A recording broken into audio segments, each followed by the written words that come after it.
వి gold trusted gold buyers తాకట్టులో ఉన్న మీ బంగారాన్ని విడిపించి ఈ రోజు ఉన్న మార్కెట్ ధరకే కొనబడును. ఇప్పుడే కాల్ చేయండి. ఒకసారి ప్రమోద్ గారి భార్య ప్రణీత గారితో మాట్లాడదాం. అమ్మా, ఈ సందర్భంలో మిమ్మల్ని మాట్లాడించడం నాకు చాలా బాధగా ఉంది నిజానికి. సో మీ భర్తని చంపిన ఆ రియాజ్ని పోలీసులు కాల్చి చంపారు. ఇది కరెక్ట్గా న్యాయం జరిగింది అనుకుంటున్నారు మీరు? న్యాయం జరిగింది సార్. అంటే అలాంటి వాడికి అలాంటి శిక్ష పడాలంటారా? అవును సార్, నాలాగా ఇంకొక ఆడపిల్ల జీవితం ఇది కాకుండా వాళ్ళ పోలీసులు సహకరించినందుకు చాలా హ్యాపీగా ఉన్నాం సార్. తనకి సిపి సార్కి డీజీపీ సార్కి థ్యాంక్స్. ఇవాళ పోలీసు ఉద్యోగం కోసం ఒక నిందితుడిని, ఒక దుర్మార్గుడిని, ఒక క్రిమినల్ని పట్టుకునే క్రమంలో మీ భర్త అతని చేతిలో చనిపోయారు. ఓ పోలీస్ అధికారి భార్యగా మీరు గర్వంగా ఫీల్ అవుతున్నారు, నా భర్త పోలీస్ డిపార్ట్మెంట్ కోసం ప్రాణాలు అర్పించారు అని? అవును సార్, గర్వంగా ఫీల్ అవుతున్నాను సార్. బేసిక్గా దేశ సరిహద్దుల్లో సైనికులు ఉంటారు. సైనికులు యుద్ధంలో ప్రాణాలు కోల్పోయినప్పుడు వారి కుటుంబ సభ్యులు ఇంతే గర్వంగా ఫీల్ అవుతారు, నా భర్త దేశం కోసం ప్రాణాలు అర్పించాడు అని. సో ఇవాళ మీ పరిస్థితి కూడా ఇంచుమించి అదే. పోలీస్ డ్యూటీ కోసం కాకి డ్రెస్లోనే ఉండగానే వెళ్ళి ఒక క్రిమినల్ని పట్టుకోవడానికి వెళ్ళి, అది కూడా కరడు కట్టిన క్రిమినల్ని పట్టుకోవడానికి వెళ్ళి మీ భర్త ప్రాణాలు కోల్పోయారు. అవును సార్, దానికి నేను గర్వంగా ఫీల్ అవుతున్నాను సార్. ఆయన ఎప్పుడు డ్యూటీ కోసమే మాకు చాలా చెప్తుండే. ఫస్ట్ డ్యూటీ తర్వాతనే నేను ఫ్యామిలీకి ఇంపార్టెన్స్ ఇస్తాను అన్నట్టు, దానికి చాలా గర్వపడుతున్నాం సార్. మీరు ఇంట్లో కోడలుగా అడుగు పెట్టి ఎన్నేళ్ళు అయిందమ్మా? సుమారుగా 17 years అవుతుంది సార్. 17 ఏళ్ళు అయింది. 17 ఏళ్ళ అనుబంధం మీకు ప్రమోద్తో. ఇవాళ ప్రమోద్ లేరు. ఆ విషయాన్ని కూడా బహుశా మీరు ఇంకొన్నేళ్ల వరకు మీరు అది జీర్ణించుకోలేరు. మీ మనసులోంచి ప్రమోద్ని బయటికి పంపడం అంత ఈజీ కాదు. ఎలా ఉండేదమ్మా ఈ భార్యాభర్తల అనుబంధం ప్రమోద్ గారితో మీకు? చాలా ప్రేమగా ఉంటాం సార్ మేము. ఆయన వచ్చే వరకు నేను నా పిల్లలు అసలు తినము. నేను అసలు కాల్ చేస్తూనే ఉంటా. ఎక్కడికి వెళ్ళినా బయటకు వెళ్ళినా కాల్ చేస్తూ ఉంటా, ఎన్ని గంటలకు వస్తావా, ఎప్పుడు వస్తావా.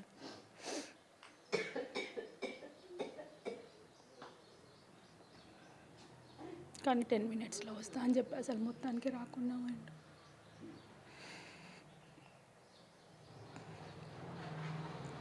అప్పుడు కూడా తిందామనే వెయిట్ చేసినాం, కానీ నేను 10 minutesలో వచ్చిన తర్వాతనే తిందాం, నువ్వు వెయిట్ చేయి, వచ్చిన తర్వాత తిందామంటే వెయిట్ చేసినాం. అంతే సార్, మళ్ళీ రాలేదు ఇంకా. వెళ్ళేటప్పుడు మీకు ఏమైనా చెప్పారమ్మా? అంటే నేను పలానా ఫోన్ వచ్చింది, నాకు పలానా వాడిని పట్టుకోవటానికి వెళ్తున్నాను కానీ ఏమన్నా చెప్పారా? అదే సార్, సిసిఎస్ నుంచి కాల్ వచ్చింది, నేను ఒక 10 minutesలో వచ్చేస్తా అని చెప్పేసి వెళ్ళారు అంతే. ఇంకేం చెప్పలేదు సార్. అంటే మీ మేనల్ని కూడా బండి మీద ఎక్కించుకుని వెళ్ళారంట కదా ఆ సమయంలో? అంటే తోడు కోసం తీసుకెళ్లారా? లేదు, అంటే బైక్ కొద్దిగా ప్రాబ్లం ఇచ్చింది, నా బైక్ ట్రబుల్ ఇచ్చింది అనేసి బైక్ మీద అక్కడ డ్రాప్ చేయమని వెళ్ళింది. ఇంకా అక్కడికి వెళ్ళినాక ఏమైందో మాకు తెలియదు.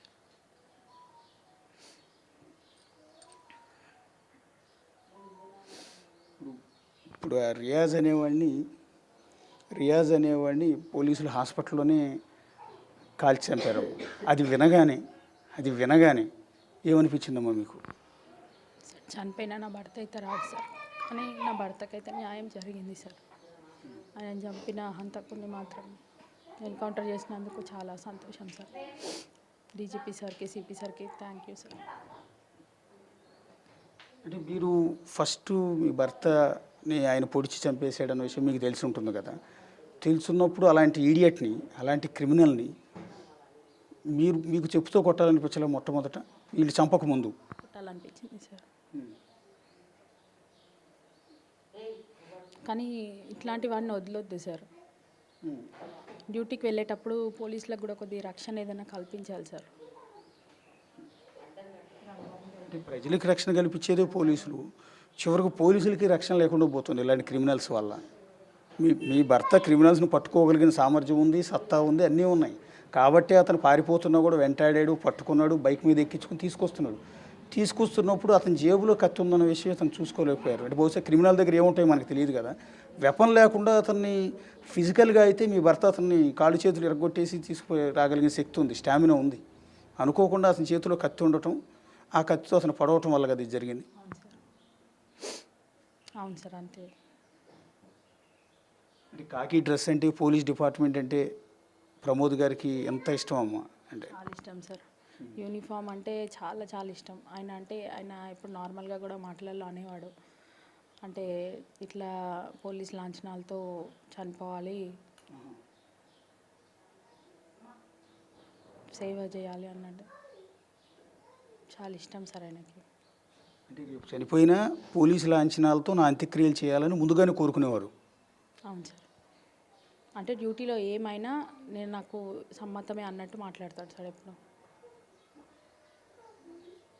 అంటే ఈ పోలీస్ డిపార్ట్మెంట్లో డ్యూటీలో ఉండగా ఏదో ఒకటి జరుగుతుందని ముందుగానే ప్రిపేర్ అయ్యి ఉండేవారు, మిమ్మల్ని కూడా ప్రిపేర్ చేశారు. అవును సార్. అంటే ఎప్పుడు ఏమవుతుందో మనకు తెలియదు, ఎప్పుడైనా ధైర్యంగా ఉండాలి, నీకు అసలు ఏం తెలియదు. ఇప్పుడు అదే మాట అంటాడు సార్, నువ్వు నాలెడ్జ్ తెచ్చుకో, నీకేం తెలియదు, నువ్వు ఉన్నావు కదా ఇంకెందుకు అని నేను అంటుంటాను. కానీ ఇట్లా మధ్యలో వదిలేసి వెళ్ళిపోతాడు అనుకోలేదు సార్.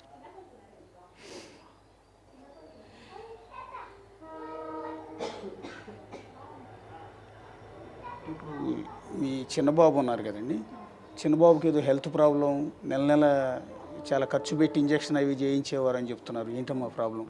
అది అతనికి హైపోగ్లైసిమియా ఉంది సార్. అంటే లో షుగర్ వల్ల ఫిట్స్ వస్తుంది. ఆ ఫిట్స్కి మనం అంటే డైరెక్ట్ ఐసీయూలో పెట్టి ఇంజెక్షన్స్ ఇవ్వాల్సి వస్తుంది సార్. దానికి 50,000 to 60,000 అంటే అప్పుడప్పుడు 1 lakh వరకు కూడా అవుతుంది సార్. దానికి ఇప్పుడు మేము అంటే డోస్ ఉంటుంది కదా, అది యూజ్ చేస్తున్నాం సార్. అంటే ఆయన కానిస్టేబుల్ హోదాలో ఉన్నారు కదమ్మా, చాలా తక్కువ శాలరీ వస్తుంది, ఒక ఫ్యామిలీని పోషించాలి, 3 పిల్లలు, పైగా 3 పిల్లల్ని చదివించాలి, పైగా ఒక బిడ్డకి అనారోగ్యం. సో ఈ ప్రాబ్లమ్స్తో నెల నెల ట్రీట్మెంట్లు, ఇవన్నీ ఎట్లా బేర్ చేయగలిగేవారమ్మా? అంటే ఫ్యామిలీ నుంచి ఏమైనా సపోర్ట్ ఉండేదా? ఉంది సార్, ఫ్యామిలీ సపోర్ట్ ఉంది సార్. ఇటు మమ్మీ వాళ్ళు, అత్తయ్య వాళ్ళు, దాంతో మేము హాస్పిటల్స్ అన్నీ చూసుకుని లోన్స్ ఉన్నాయి. అంటే దేనికి ఎప్పుడైనా వెనకాడాడు సార్. ఏదైనా సరే చేద్దాం, నేను దీట్ చేస్తానులే, మీకు ఎందుకు టెన్షన్, ట్రీట్మెంట్ కంటిన్యూ చేయించేవాడు సార్, ఆపకపోయేవాడు. 3 బిడ్డలంటే బాగా ఇష్టం అమ్మా, 3 మగపిల్లలే ఉన్నారు. చాలా ఇష్టం సార్, చాలా ఇష్టం. పిల్లలు అంటే ఇప్పుడు ఏదైనా పిల్లలు అడిగితే నేనన్నా ఇంకా వెనకాడతా, కానీ ఆయన వెనకాడాడు. అంటే 3 మగపిల్లలే ఉన్నారు కదా, ఇప్పుడు ఆడపిల్ల ఉంటే బాగుండేదని ఎప్పుడన్నా అనేవారండి? అంటే బేసిక్గా మగపిల్లలు ఉన్న ఇంట్లో ఆడపిల్ల కావాలని కోరుకుంటూ ఉంటారు. అట్లా ప్రమోద్ గారు ఎప్పుడన్నా? యాక్చువల్గా చిన్న బాబు ఆడపిల్ల కోసమనే చూసినాము, కాకపోతే బాబు. అంటే ప్రమోద్ గారు చాలా పవర్ఫుల్ కాబట్టి ఆయన్ని లా అండ్ ఆర్డర్లో కాకుండా సీసీఎస్లో పెట్టారమ్మా. ఇలాంటి పెద్ద పెద్ద కరడు కట్టిన క్రిమినల్స్ని, తప్పుడు పనులు చేసే వెధవలందరినీ వేటాడటానికి సీసీఎస్ అనేది ఏర్పాటు చేసి ఆయన సిపి గారు ఇందులో పెట్టారమ్మా. సో అది లా అండ్ ఆర్డర్లో ఉండుంటే బహుశా ఇంత కష్టం ఉండేది కాదేమో. అవును సార్. ట్రాఫిక్ నుంచి 4 months అవుతుంది సార్ బోధన్కి ట్రాన్స్ఫర్ అయ్యి. బోధన్లో ఒక 1 month చేసిండ్రు. అయితే ఈ బాబుకి మధ్యలో కొద్దిగా ప్రాబ్లం అయ్యి అక్కడి నుంచి ఇక్కడికి రావడము అట్లా నైట్ పూట ఇబ్బంది అయ్యేది సార్. అందుకని సీసీఎస్కి వెళ్ళింది సార్. ఇప్పుడు పోలీస్ డిపార్ట్మెంట్లో నాకు ఫలానా వాళ్ళు బాగా ఇష్టమను, ఫలానా ఇన్స్పిరేషన్ అను అని ఎవరి గురించి అన్న చెప్పేవారమ్మా? పోలీస్ డిపార్ట్మెంటు మిమ్మల్ని ఇమీడియట్గా డీజీపీ గారు రియాక్ట్ అయ్యారు, శివధర్ రెడ్డి గారు, అలాగే ఐజీ గారు రియాక్ట్ అయ్యారు, ఇతర పోలీస్ అధికారులు, సీఎం రేవంత్ రెడ్డి గారు మొత్తం రియాక్ట్ అయ్యారు. మీకు అన్ని విధాలు అండాదండాగా ఉంటున్నారు. సో మీకు భూమి ఇస్తామన్నారు, 1 కోటి రూపాయలు పరిహారం ఇస్తామన్నారు, ఇతర కొన్ని బెనిఫిట్స్ కూడా ఇస్తామంటున్నారు, ఉద్యోగం కూడా ఇస్తామంటున్నారు.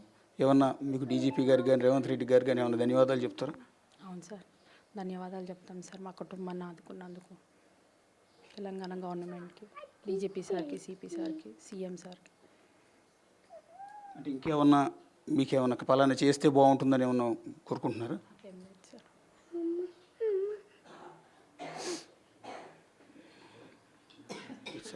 చాలా బాధలో ఉన్నారమ్మా మీరు. ఈ సమయంలో మిమ్మల్ని మాట్లాడించింది ఎందుకంటే మీరు ఒక డ్యూటీ కోసం ప్రాణాలు అర్పించిన ఒక పోలీస్ కానిస్టేబుల్గా మిమ్మల్ని చూసి అందరూ గర్వపడుతూ ఉన్నారు, కానిస్టేబుల్ భార్యగా. సో వాళ్ళందరికీ మీరు ఏం మాట్లాడుతున్నారో తెలియాలన్న ఉద్దేశంతో మీతో మాట్లాడించాం. ఇది మనతో పాటు మాట్లాడారు ప్రణీత గారు. సో ఆవిడ చనిపోయిన కానిస్టేబుల్కి భార్య. సో 3 పిల్లలతో నెక్స్ట్ కుటుంబాన్ని లీడ్ చేయాల్సి ఉంటుంది ఆమె. సో మనకి ఎదురుగా కనిపిస్తున్న 3 పిల్లల్ని ఆవిడే పోషించాల్సి ఉంటుంది.